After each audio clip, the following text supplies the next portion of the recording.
a day in my life bilang isang OFW dito sa bansang Kuwait. Ako nga po pala si John Bagay. Ako po ay isang kahero dito sa isang restaurant sa bansang Kuwait. Isang magandang umaga nga po pala sa lahat ng mga kababayan nating mga Pilipino dito sa bansang Kuwait. Mabuhay po tayong lahat. And for today's video ay day off ko. So pupunta po ako sa isang supermarket dito sa bansang Kuwait po. At ipapakita ko po sa inyo kung ano po yung laman ng grocery store dito sa bansang Kuwait.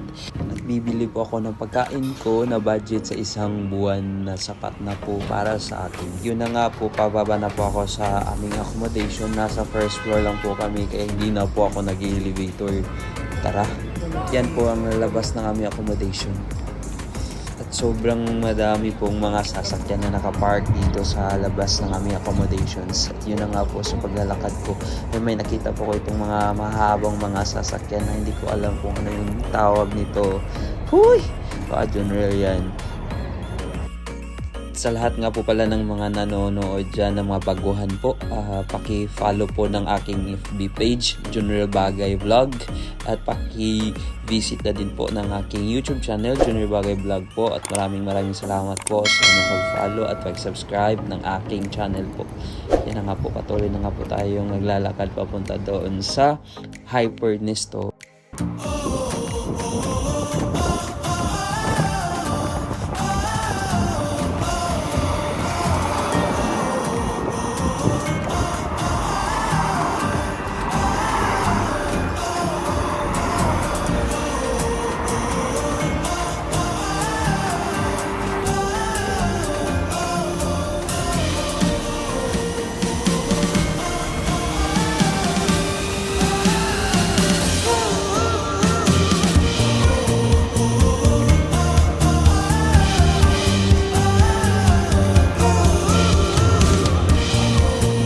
Ayun na nga po mga kabayan, nandito na nga po tayo sa loob ng Hypernesto. Alam niyo ba kung bakit po ako dito namimili? Kasi po mga mura lang po yung mga bilihin nila. Halos lahat po ng mga kababayan natin mga Pilipino ay namimili po dito kasi palagi po silang may offer, may mga sales po sila na binibigay po. Kagaya na lang po nitong dalawang manok na buo na sa 1 kg 750 fils po. Sa Pilipinas nasa mga 316 pesos po yung presyo. Kaya po marami pong mga offer po sila dito na mga pagkain. Kaya dito po ako namimili. Yun, ilagay na natin yung manok sa basket na napili natin. Yung may mga ano po din sila dito, may mga hotdog. Yung 4 na piraso ay nasa 95 fils. Kung sa peso ay nasa 179 peso po. Kasi yung palitan po ng 1 kg sa peso ay nasa 187 po. Yung currency natin ngayon, ang taas po ng palitan ng pera dito sa bansang Kuwait. Yun, meron din pong longganisa, saka chicken hotdog dito po. Yun, parang nasa Pilipinas na yun. At may mga frozen fish, saka frozen meats din sila dito po. Yun, mura lang po yan. Dito naman sa station na to ay yung mga pangpasalubong na mga biscuits, saka mga chocolates. O marami po dyan, naka-offer po yan, mura lang po yan. Yun, pwede po natin yung pangpasalubong pag uwi na po tayo ng Pilipinas. Napakasarap po yan, napakamura. Yun, kaya po gustong gusto ko dito mamili kasi marami po silang offer at napakamura lang po yung mga bilihin dito po. Yun, may mga chocolates din po na per kilo, nasa mga 1 kg lang. So sa Pilipinas, nasa mga 187 peso po siya. Yun, pag makauwi na tayo ng Pilipinas ay bibili na tayo ng mga chocolates para pang pasalubong sa ating mga mahal sa buhay. Ngayon ay punta na po tayo sa Fruits and Veggies Station. Yan, may mga saging, saba, para nga sa Pilipinas lang, nasa 495 fils, pomelo, orange, pineapple, may bayabas din po, tsaka may mga mangga, masarap po yan. Tsaka meron pang iba nasa 1 KD 395 kilos lang po. Tsaka may apple, may watermelon. Diba? Ang sarap. Ang daming mga pagkain dito guys. Yun. Kala nyo wala dito sa abroad. Meron din po ditong balanghoy. Tsaka obe. Obe violet. May kalabasa. May papaya, masarap po yan sahog natin sa manok na alauyan natin yan. Kalabasa, yan yung kalabasa na binibili ko po. Marami pong klase na kalabasa dito. Yan, may talong din po na parang nasa Pilipinas na yung itsura. Marami pong klase yung talong dito po. Yun, marami pang iba. Yan, may sili na malaki, tsaka may Baguio beans, may sweet potato, may lettuce, may cabbage, at may patatas din po. Yung pinakagandahan po dito, yung patatas po ay napakamura, nasa 195 pesos lang po. Kung sa Pilipinas ay nasa 36 yung kilo. Yun, ito po yung klaseng talong na ito. Marami pong klaseng talong yun, yung maliit. Shout out nga po pala sa kasamahan kong Nepali, Mr. Putam. Yan, napasama po siya sa akin kasi po hindi niya po alam paano mamili kasi bago pa lang po siya, 1 month pa lang po siya dito sa company namin. Yan na nga po mga kabayan, namili na po tayo ng talong. Sobrang laki ng talong dito po, di ba? Yan yung gustong talong na bibilin ko kasi malaki po siya. Ihiwain ko lang po siya tsaka piprituhin, tapos isawsaw lang po sa toyo. Pwede na po, sapat na. Ayun, may mga okra din po dito, kamatis, napakamura lang po ng kilo ng kamatis dito. Kung pwede lang po nga sanang ipadala sa Pilipinas, di ba? Yan, sili na malaki. Ito pa guys, yung kinakaaliwan ko yung jerjer na tinatawag nilang jerjer. Napakasarap po yan. Uy, baka general yan. Tsaka may sibuyas din po dito. Napakamura lang po yung sibuyas na dito. Ang kilo po nasa 695 pesos lang po. Wow! Namimili po ako ng sibuyas na pang budget ko na po sa buong buwan. Yun, may niyog din dito. Tsaka may gabi, lutsa, at may garlic din po. Marami pa pong iba.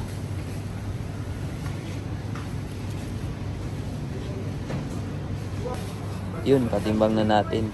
Baka nasobra na tayo sa budget natin. Huy! Kawala na tayong pambayad. Kasi nga po, bibili pa tayo ng bigas. Marami pong klase ng bigas po dito.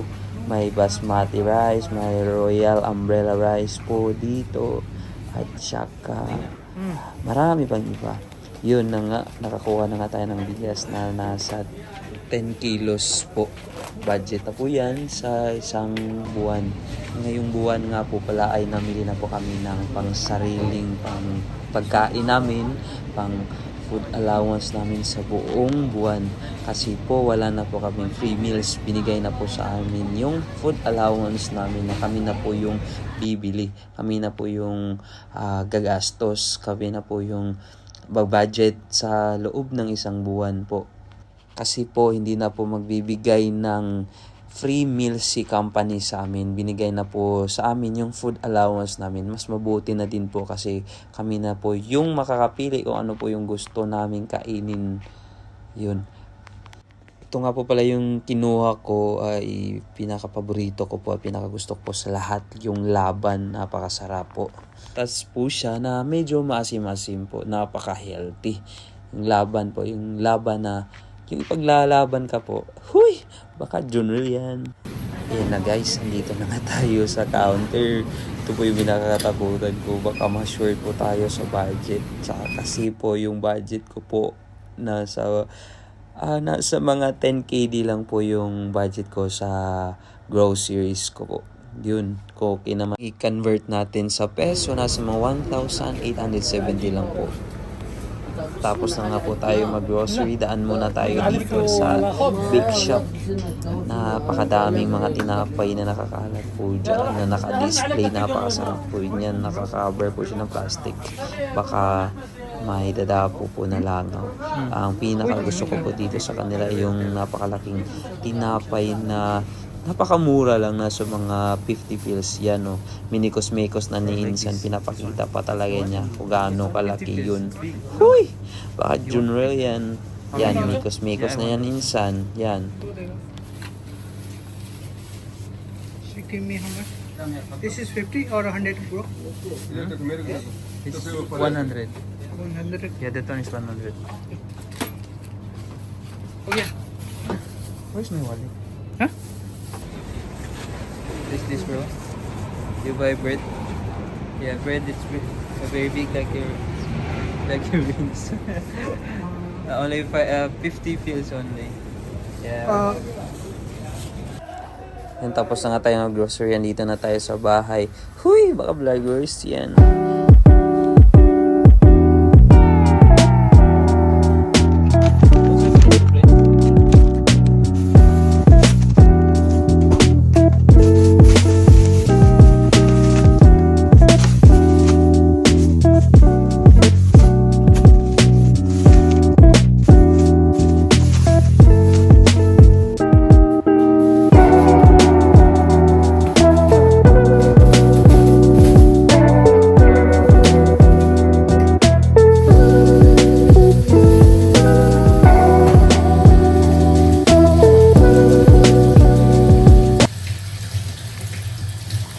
Yun, matapos nga nating linisin yung isda natin, di pwedeng hindi mawala yung labahan natin sa isang linggong labahin.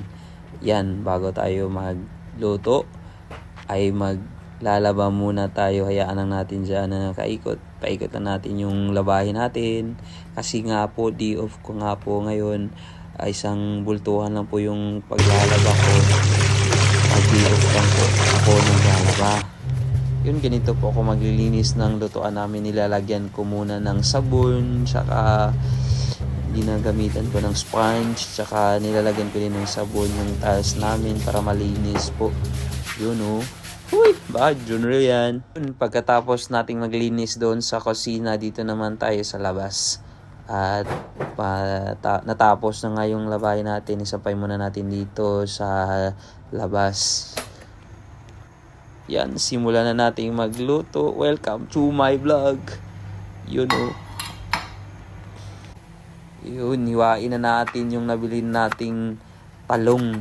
Piprituhin natin yan. Tsaka lagyan natin ng kamatis, sibuyas. Yun, tapos lagyan natin ng toyo. Napakasarap niyan.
Natapos na tayong magprito tsaka magluto ng ulam natin. Ngayon naman ay hiwain natin yung nabili nating dalawang buong manok. Kasi yung isang buong manok na yan ay imamarinate ko. Tapos yung isang buo naman yan ay hiwain ko lang pang sahog yan kung magluluto ako ng gulay.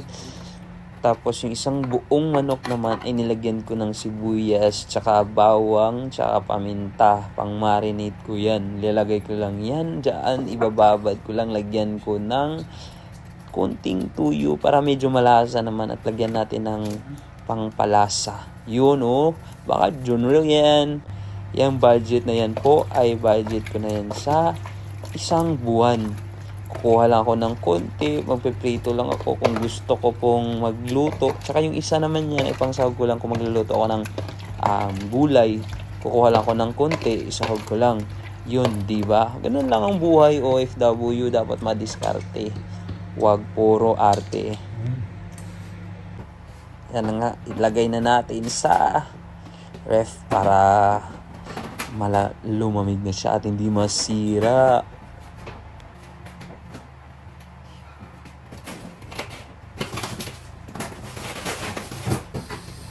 Yun na nga, tapos tayong nagluto, ay syempre hugasan natin yung mga ginamitan natin saka yung mga kalat natin kailangan nating linisin kasi may susunod na gagamit pa po yung mga ibang lahi. Ready na po yung pagkain natin, luto na, pwede na tayo kakain. I-on muna natin yung ilaw natin para mas makita yung kapugian natin. Yun oh! Diba ang sarap? Lutong bahay ni Manong Jonrel. Yun oh, baka Jonrel yan. Tara guys, kain na tayo guys. Ito po yung pinaka-iintay ko sa lahat. Yung sobrang pagod ka sa buong araw dahil sa kakalinis mo. Kasi nga di po naglaba ka pa. Yun.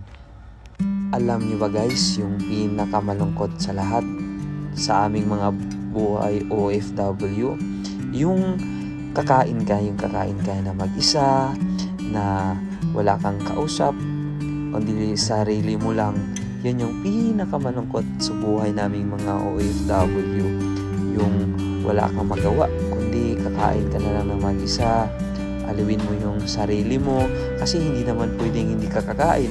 Kasi pag hindi ka kakain, ay hindi tayo lalakas. Hindi lalakas yung katawan natin para makapagtrabaho sa araw-araw. Kaya, tama nga naman yung naririnig nyo na paulit-ulit na lang yung mga gawain namin dito, mga OFW. Pero wala kaming choice kundi gawin namin yung mga araw-araw na gawain namin. Wala kaming choice kundi magtrabaho kami sa araw-araw. Gigising kami ng umaga, magpupuyat, kahit pagod at kulang sa tulog ay kailangan nating pumasok kasi kailangan para may mapadala tayong pera sa mga pamilya natin sa Pilipinas. Sa lahat nga po pala ng mga followers natin dyan, maraming salamat po sa inyong suporta. Ingat po kayo palagi. Yeah!